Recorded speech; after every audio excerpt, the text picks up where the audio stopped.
Hello everyone, welcome to Emmy recipes. ఈరోజు వీడియోలో మెంతి కూర బీట్రూట్ ఫ్రై చపాతీలోకి అయితే చాలా బాగుంది. ట్రై చేయండి.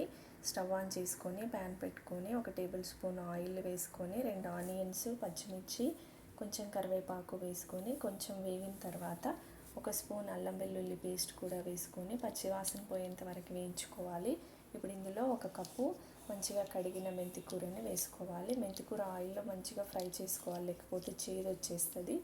ఇలా అంతా ఫ్రై అయిన తర్వాత కట్ చేసుకున్న బీట్రూట్, 1 స్పూన్ సాల్ట్ వేసుకొని అంతా ఒకసారి కలుపుకొని మూత పెట్టుకొని బీట్రూట్ అంతా మెత్తగా ఉడికేంత వరకు ఫ్రై చేసుకోవాలి.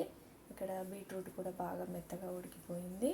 ఇప్పుడు ఇందులో పసుపు, తగినంత కారం, ధనియాల పొడి వేసుకొని అంతా ఒకసారి కలుపుకొని ఈ కారం, ఈ మసాలా అంతా కొంచెం వేగనివ్వాలి ఆయిల్లో.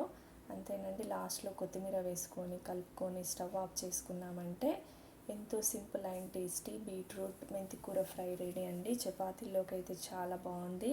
ట్రై చేయండి. మరి వీడియో కనుక నచ్చినట్టయితే please like, share and subscribe. Thank you for watching.